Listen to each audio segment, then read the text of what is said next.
Les filtres numériques. Dans cette capsule vidéo, on va voir comment on peut passer de l'équation de récurrence d'un système numérique à sa fonction de transfert. Alors, c'est quoi la fonction de transfert échantillonné? Et c'est quoi un système échantillonné? Car la fonction de transfert échantillonné décrit un système échantillonné. Alors, un système échantillonné, on dit transforme une série d'échantillons d'entrée, noté ici xn, en échantillon de sortie, noté ici yn. Xn sont des séries de nombres, 1, 2, 3, moins 5, 0, ainsi de suite. Et le système échantillonné, le système numérique, les transforme en une autre série yn. Par exemple, yn est égal à 2xn moins 5 xn moins 1. Les valeurs d'entrée xn sont des valeurs spécifiées ici. On les introduit dans cette équation appelée de récurrence et on obtient la série yn, d'échantillons de sortie. Ce système échantillonné est donc caractérisé par cette équation de récurrence. Mais il a un effet sur les échantillons d'entrée. Il peut par exemple jouer le rôle d'un filtre passe-bas ou passe-haut, un filtre numérique, un analogue numérique des filtres qu'on a vus en première année. Alors, comment est-ce qu'on peut savoir quel est le rôle de ce système échantillonné? Eh bien, c'est la fonction de transfert qui donne ces informations. Alors, on l'a définit à partir des transformés en Z des valeurs d'entrée et de sortie. La transformée en Z des valeurs d'entrée, des échantillons d'entrée, est notée avec x majuscule et n'est rien d'autre qu'un polynôme qui a comme coefficient les valeurs des échantillons d'entrée xn. Pour les valeurs de sortie, aux valeurs de sortie, on associait une transformée en z notée y majuscule. Cette transformée en z des valeurs de sortie n'est rien d'autre, elle aussi, qu'un polynôme qui a comme coefficient les valeurs des échantillons de sortie yn. Et la fonction de transfert échantillonné, c'est le rapport entre ces deux transformés en z, de sortie et d'entrée. Alors, comment est-ce qu'on calcule cette fonction de transfert échantillonné qui décrit entièrement le système échantillonné? Eh bien, en faisant des transpositions. Si par exemple, l'équation de récurrence est yn égale 2xn moins 5 xn moins 1, en faisant des transpositions, en fait, on associe à chaque échantillon yn sa transformée en z, noté y majuscule de z. À chaque échantillon xn, on trouve ici la règle, on associe la transformée en z x de z.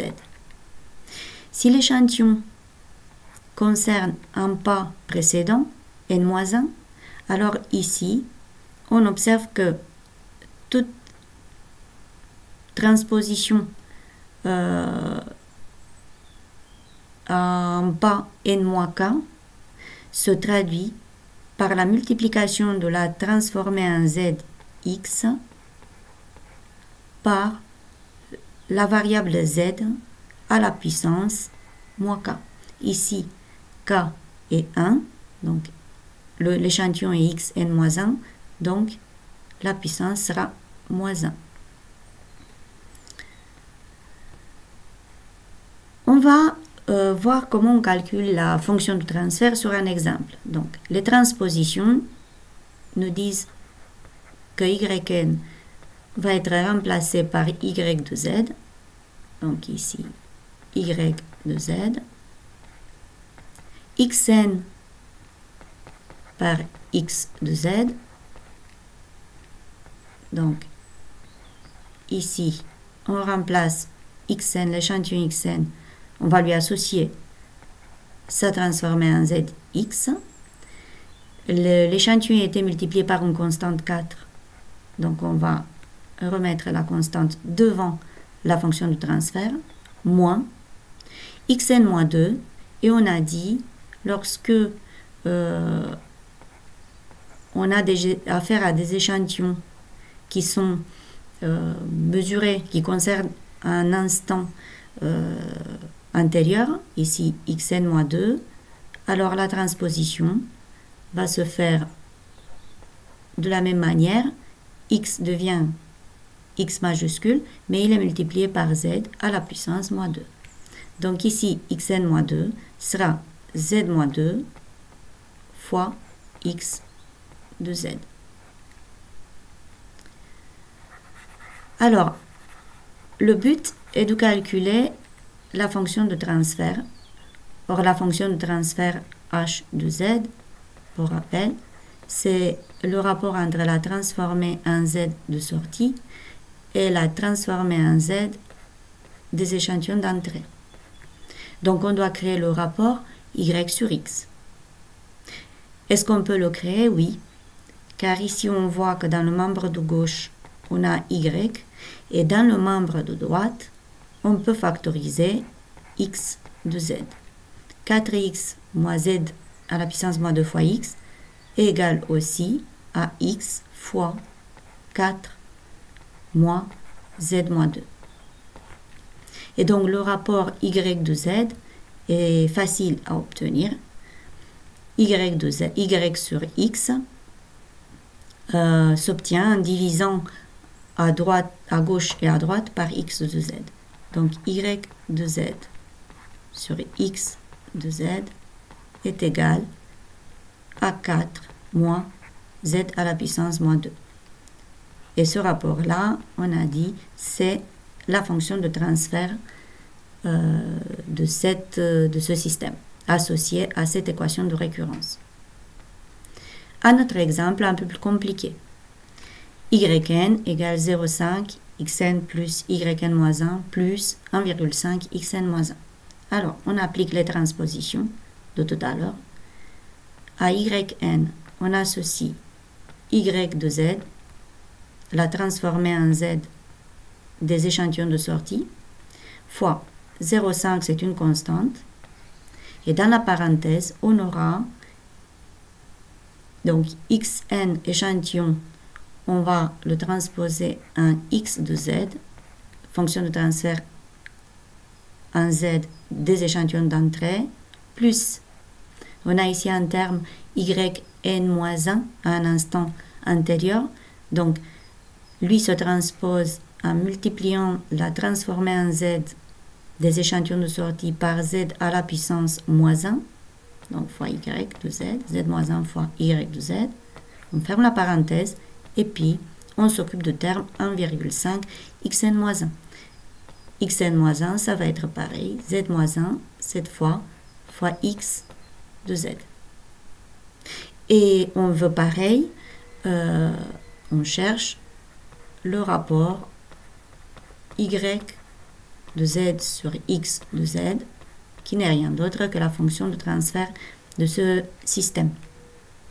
Alors ça veut dire que on a intérêt à isoler les termes en y dans un membre et les termes en x dans un autre.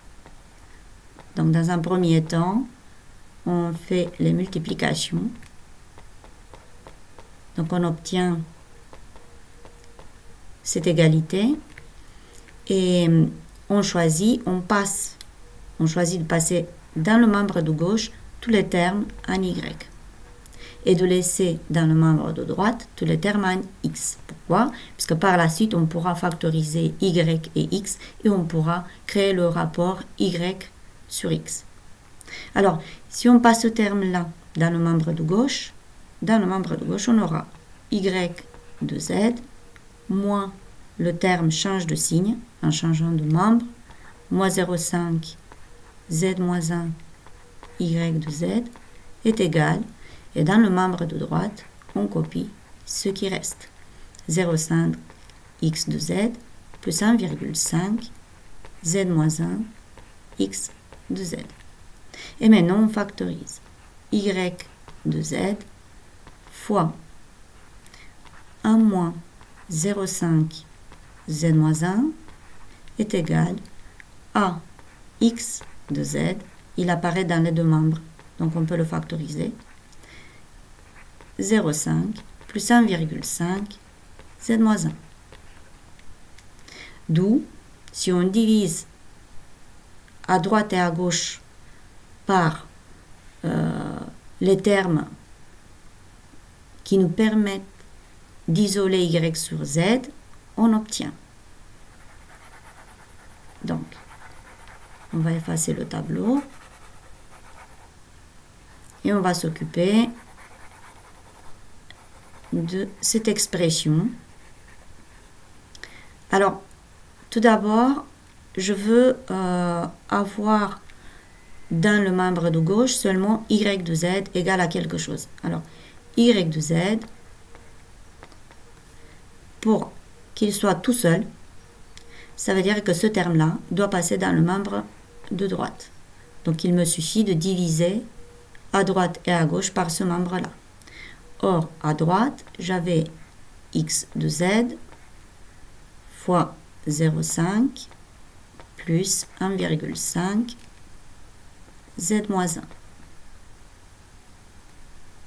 Comme j'ai divisé à droite et à gauche par ce terme, 1 moins 0,5 z-1, il ne sera plus dans le membre de gauche, il va apparaître bien sûr au dénominateur dans le membre de droite.